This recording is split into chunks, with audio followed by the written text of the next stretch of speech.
Alors on est en direct, hein, on a fait une petite pause, hein, je suppose, comme vous. C'est bien de faire une petite pause parce que c'est quand même long, hein, 4 heures de course. On a vu la première féminine, hein, passer, Elisa Desco, ici à Tré-le-Champ. Donc on est en direct, il est 9h55, et ça veut dire que 2h55 ici au passage à Tré-le-Champ. On a vu passer tout à l'heure les premiers masculins.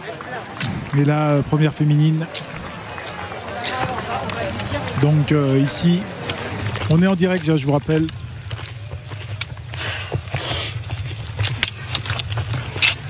On est toujours sur cette montée des posettes.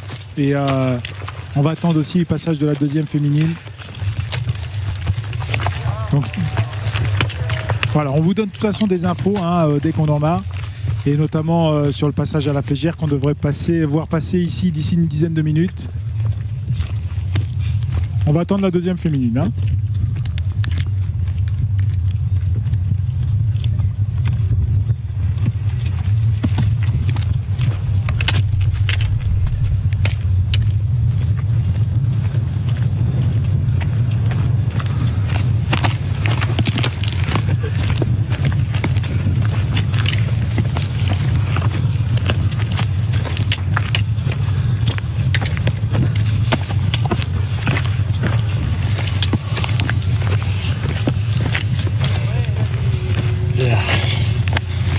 Pas de soucis.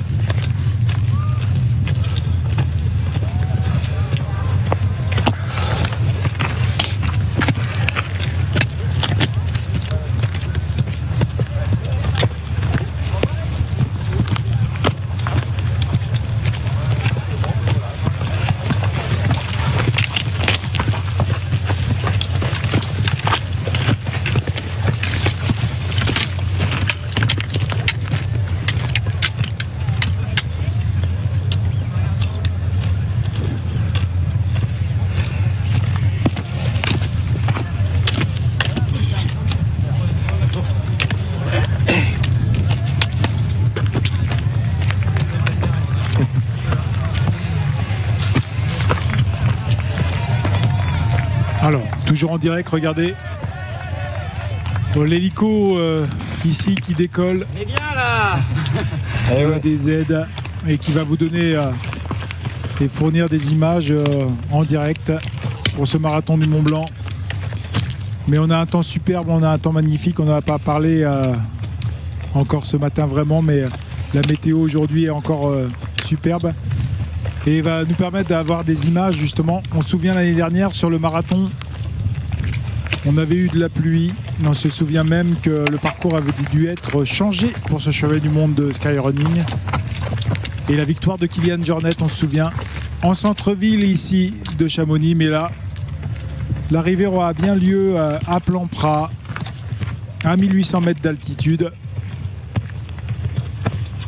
Sur le site de Plan-Prat tout à l'heure, on aura allez, courage. Avant cela un passage à la Flégère. Même parcours que le cross du Mont Blanc. Regardez ces belles images de cette montée du col des Posettes, hein, depuis ce matin. Nous avons des techniciens ici qui sont sur ce sentier. Et regardez sur votre gauche l'hélico en direct, hein. Vous êtes en direct de Chamonix-Mont Blanc sur les courses du marathon. Et regardez, c'est comme si vous y étiez. Apprécié. On va aller vous donner de l'info et on va aller chercher des spots pour vous permettre de suivre cette course en direct. Bonjour. Col des Posettes ici. Tré-le-Champ, on a vu passer la première féminine, la deuxième féminine devrait pas tarder. Ou alors elle est passée. On va regarder, on va suivre le live. Alors la deuxième féminine est passée, a priori.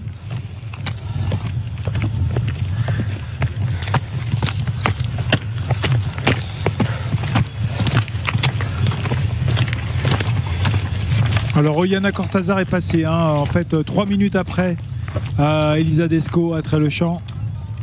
On les attend aux alentours des 10h45 hein, à la Flégère. Ouais. C'est-à-dire dans 45 minutes.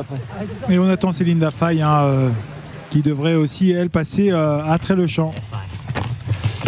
Allez, allez, courage. Suivi d'Amandine Ferrato, Elie Greenwood, Dortedal la Danoise.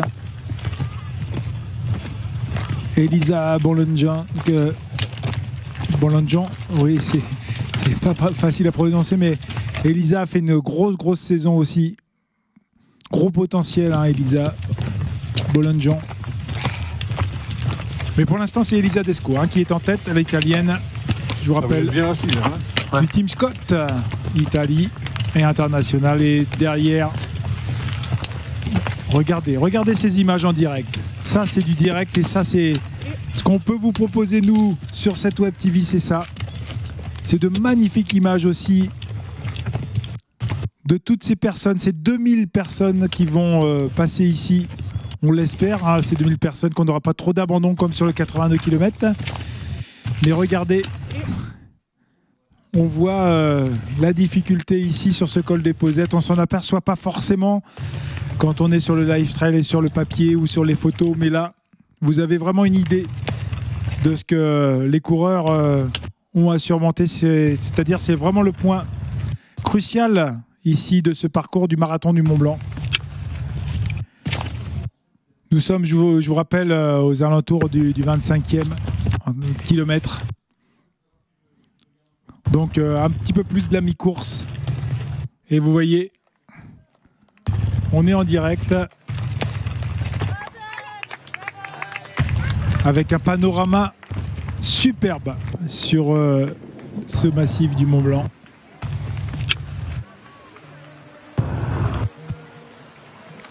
Alors, on est à Trelchamp, ici, en direct aussi. On a vu passer tout à l'heure les 10 premiers coureurs masculins avec, je vous rappelle, Cédric Floreton en tête. Magnifique course, hein, Cédric Floreton. Depuis ce matin, il est aux avant-postes. Il s'est fait un peu lâcher dans la descente. C'est pas un grand descendeur technicien, mais il a recollé. Et puis il réattaque là dans la montée. C'est un excellent grimpeur, Cédric Floreton. Et il essaye de mettre la pression à l'Espagnol Harit Segea et au Suisse Marc Lochten. Marc Lochten qui était un petit peu décroché. Attention quand même à Marc Lochten qui peut nous faire aussi des remontées énormes. C'est un coureur un peu qui tout double à Marc Lochten. Donc là on va passer ici à Trelchamp. Le top 100 certainement des coureurs du marathon.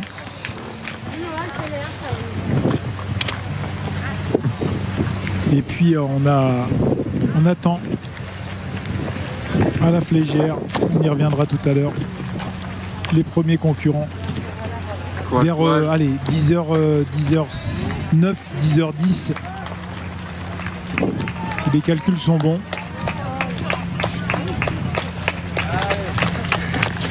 À souligner aussi hein, la très jolie prestation de Greg Vollet qui a...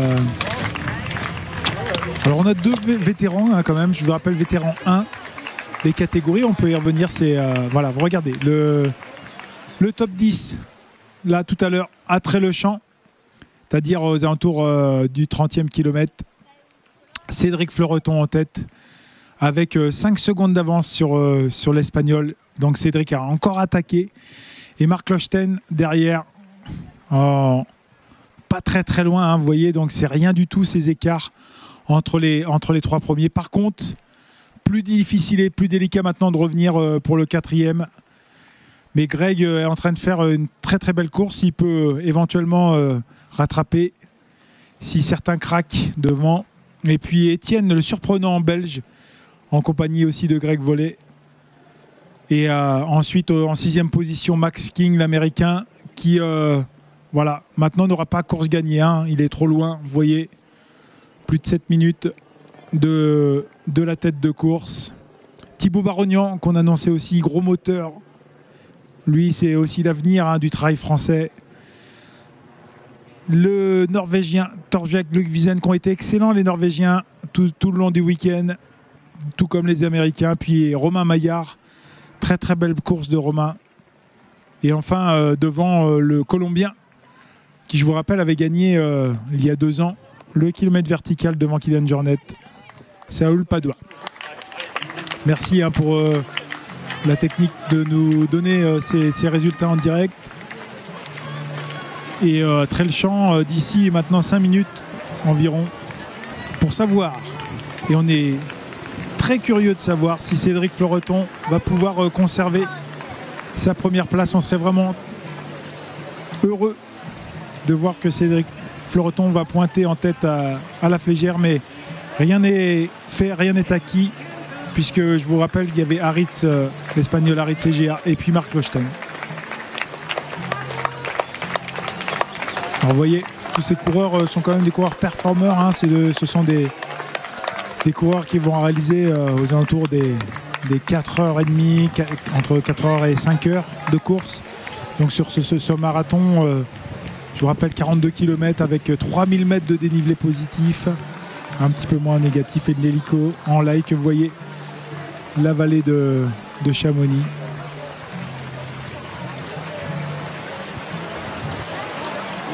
On est en direct, hein. Donc sur cette prise de vue d'hélicoptère, on est en direct. On a fait évidemment que du direct depuis tout à l'heure. On essaye de vous donner un maximum d'images. Regardez le passage ici. On a vu Céline Lafaille, c'est bien, super. On a raté la deuxième féminine, mais là on a Céline Lafaille qui conserve la tête de course. Ça va rassurer Jean-Louis Ball, ici son entraîneur. Tim Scott ici